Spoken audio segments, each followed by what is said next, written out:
Welcome back to Movies TV Mad. You can follow me on Twitter at Movies TV Mad, and welcome to Sunday's edition of the Doctor Who Daily. Who was Sydney Newman? Literally, Sydney Newman created Doctor Who. He came up with the concept. So obviously Verity Lambert was a huge kind of contributor to executing this creation and being part of the creative process herself. So I'm surprised in the opening credits of Doctor Who we've never had Doctor Who created by Sydney Newman and Verity Lambert. I think that's ridiculous that we've, because I suppose to these people, so many people created Doctor Who going down the line because there's so many concepts we see in New Who today that were brought in by different creative entities. So, that is a point. The Daleks weren't, created by Sydney Newman or Verity Lambert. So, yes, I can see why they don't want to say, definitively who created Doctor Who, but for me, it's kind of a shame. So what is Sydney Newman's Doctor Who concept? First of all, this was an early evening show, or supposed to be an early evening show, meant to be for children. And the whole idea was to have a wise old scientist, old geezer, travelling in time and space with some young people.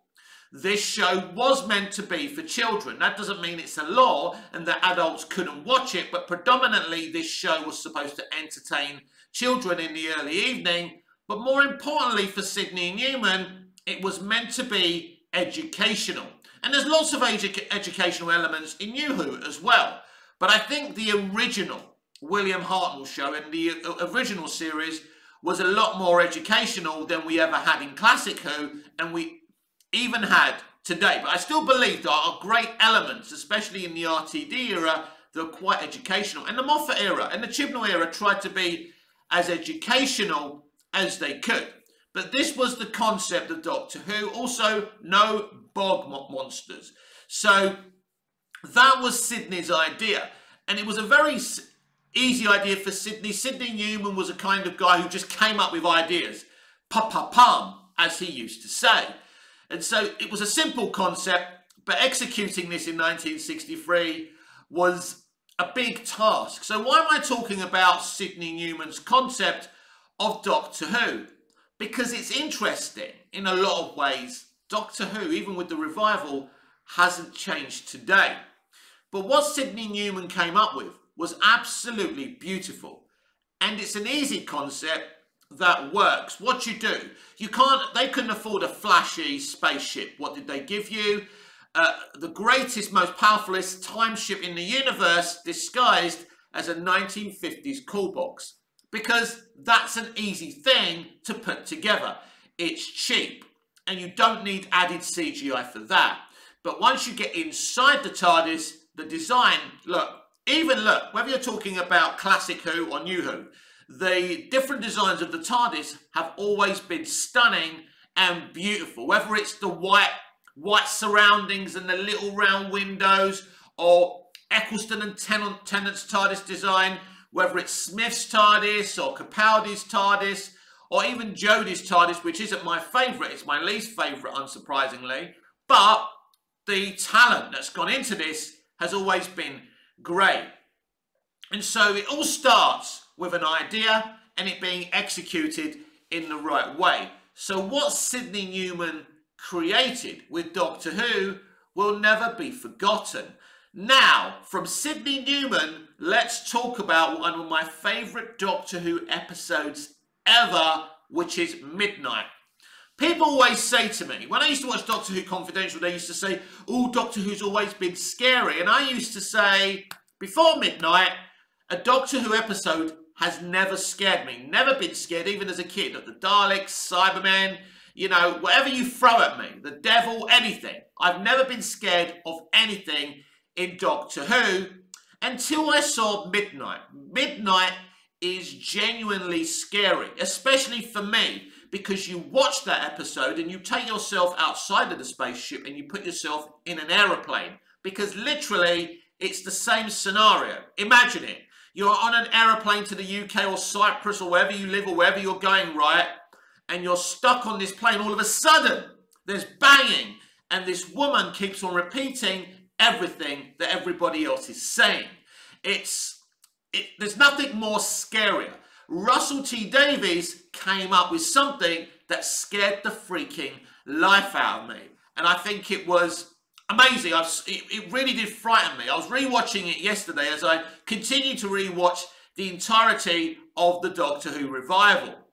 But this is a frightening episode, especially for what RTD puts the Doctor through in this episode. Because normally the Doctor can be charming, his knowledge is very important, but who he is in this episode is used against him, not only by the creature, but by the people getting paranoid and scared around him. Normally it's, who are you? The Doctor, Doctor Who. Just a Doctor, people normally accept it, eventually. But in this state, when they start to get paranoid and believe the Doctor is the enemy, they say, we don't even know your name. I'm the Doctor. But Doctor what? My name's John Smith. He starts to panic. Yeah, right, your name's John Smith. So they know he's bullshitting. And what you start thinking is, as a kind of someone who's sane, you think, hang on a minute, if someone's not telling you even their real name, and then they lie about their name by calling themselves John Smith, they must have something to hide. So that the Doctor's personality and skills and knowledge in this episode really, really get him into trouble. But the number one thing that gets him into trouble is when they start to notice that when they say, you've been enjoying this, you've been loving this from the very, very beginning. And he goes, no, it's not that I'm enjoying it, but I do find it fascinating. And that's the Doctor. He finds things fascinating. He's a learned person and he wants to learn more and more. So this situation is fascinating. So they say to him, so you're happy this happened? He goes, of course not. So everything we love about the Doctor in this episode is used against him. He's a stranger, travelling alone. Who were you talking to on the phone? So the paranoia sets in. You know, they're in deep space. They don't know what's going to happen to them. There's been banging on the plane and this, you know, this woman's body's been taken over by something and she doesn't stop repeating. Now the Doctor is right. She, or this creature, is learning. And as soon as she learns enough, she takes over the Doctor, right? Or she pretends she's taken over the Doctor, so I can stand corrected there. But really, the creature is still inside the woman. And she nearly convinces them to get, you know, to chuck the Doctor off the shuttle, which is amazing. And what's amazing in this episode, for the very first time in my memory, and I'm sure you can give me another memory, the Doctor is utterly powerless. It doesn't matter. He loses his voice. And the most important thing for the Doctor is that and that. That's how he defeats his enemies, his knowledge and his passion and his voice. And his voice gets taken away from him in this episode. So as I said, this episode scares me the most for all those reasons, because as I say, you can imagine being on that shuttle and, you know, and then you start thinking, well, what if that was an aeroplane? What if I was going on a Club 1830 holiday and this happened? It would be absolutely frightening. And of course, people would be paranoid. People's reactions in this episode, in this shuttle, are very, very human, because humans will turn on each other. You want to survive. You want to get back home. You don't want to die. And this thing is scaring you. And the last thing you want is this creature inside you taking what's in your brain and repeating everything you're saying. And, you know, from the moment this creature went in this woman, you know, that was it. She was screwed. She was dead. But why did the creature pick her? Why did the creature pick Sky? Because she was the most afraid. You know, and that's an interesting kind of moral of the story there. But the thing is, you can't choose if you're going, how afraid you're going to be. But it did seem this woman was maybe a little bit more afraid than everyone else. In fact, she was a lot more afraid than everybody else. And maybe that's the reason the creature picked her. It was attracted to her fear. Maybe her fear made her weak. My idea of fear and my concept of fear is good if you allow it to keep you alert and keep you awake, if you like. But once you allow the fear to defeat you and overcome you, that's when you have a problem. And there has to be a point within fear that you control your fear. And Skye in this episode, before the creature takes her over, can't control her fear. And I think this is kind of a tool that a lot of writers use. And yeah, there's a moral here that fear is the reason that she loses a battle and is taken over. But I've never seen a concept like this in Doctor Who or horror in general. It's classic psychological horror, and you really don't know how all this is going to end. And you know, first they want to chuck Skye out of the shuttle, and then they want to throw the Doctor out. And if anyone defends the Doctor or Skye, they say, you'll be next. You see, it's a herd mentality. And also, this is what Russell's writing about here as well. That group mentality. Yeah, we'll throw you out and you out. If you don't shut your mouth, you'll be out the shuttle as well. Who's next, right? And ultimately what happens is, now at the beginning, the air stewardess wants to chuck Skye out. But when they start saying it's the Doctor who's been taken over, the air stewardess actually starts to realise it's not the Doctor, and it's still Skye. In fact, the Professor's assistant as well, who is much more cleverer than the Professor. The Professor is a know-all who doesn't know fuck all, nearly know-all who knows fuck all, basically. So those two women can see what's going on here. But the rest have been taken over by their paranoia. And even the young kid, you know, he's not too sure, but in the end, he's just going along with his parents, because every time he kind of disagrees with them, they're like, what do you mean? What do you mean? You know, we've all seen those parents, maybe. We've even got those parents who try and kind of shout us down all the time. And this is what this, you know, is it Jeffro? Jeffro's parents are trying to do. Is it Jeffro? I don't know. I can't remember, and I only watched it yesterday. That's how good my old mind is. So you've got this paranoia. And there's only really a couple of intelligent people who actually realise the Doctor isn't the problem here. Because what the Doctor always does, he gets into a situation, he says, hi, I'm the Doctor. He becomes the centre of attention. He loves it. I can help. I can solve this situation. Oh dear, I've just put all the TVs out. Because the Doctor doesn't want the TV on. It gets on his nerves. That's very old man of him in a way. So they say, what are we going to do now for entertainment? So he starts talking to everyone. That's who the Doctor is. Loves talking to people, loves meeting people, and loves being the centre of attention. Basically, the Doctor loves it, as well as loving himself. I think this is especially true with this version of the Doctor. And as you can see in episodes after this, even after he loses Donna in Journey's End, this character starts, his vanity starts to act against him. And so when we get to the end of Time, Part 2, and he says, I don't want to go, that's about his vanity. He's begun to love himself too much, and he doesn't want to evolve.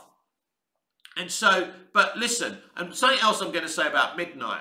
Now, first of all, I have to say well done to the sound team. Sound's always very important with Doctor Who. And obviously, first and foremost, Russell T Davies for writing something great. But I don't believe any other past iteration who's played the Doctor, or anyone who's played the Doctor since David Tennant, could have pulled off this performance that David Tennant pulled off in Midnight. It's another sensational performance for me by the best actor, the most talented actor to ever play the Doctor. There's always going to be debates about who is the best Doctor. There's a reason that everyone loves David Tennant, or most people love David Tennant as the Doctor. Some people who don't like David put him down to being attractive and vibrant. This Doctor and this actor is so much more than that. This is one of the greatest, most talented artists in the industry. And even since Doctor Who, we have seen how good he is in other roles. We are so lucky to have had David as the Doctor. But what's amazing as well is we've got a guy, as I've said before, putting on an accent, new body language. It's a total creation and performance.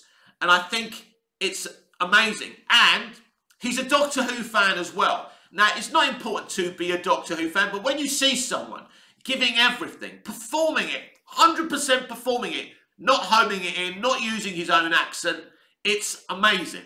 So David Tennant, you know, is the perfect synchrony, you know, symphony for the Doctor. And this, yeah, I think he is the best Doctor. And, you know, that's not just because of David, but we have to say that's 65% David, and the rest of the percentage is Russell T Davies, because the man is a fucking genius. He cast 2 outstanding versions of the Doctor, and that makes me wonder about the casting of Ncuti Gatwa. How will he rank by the end of his era?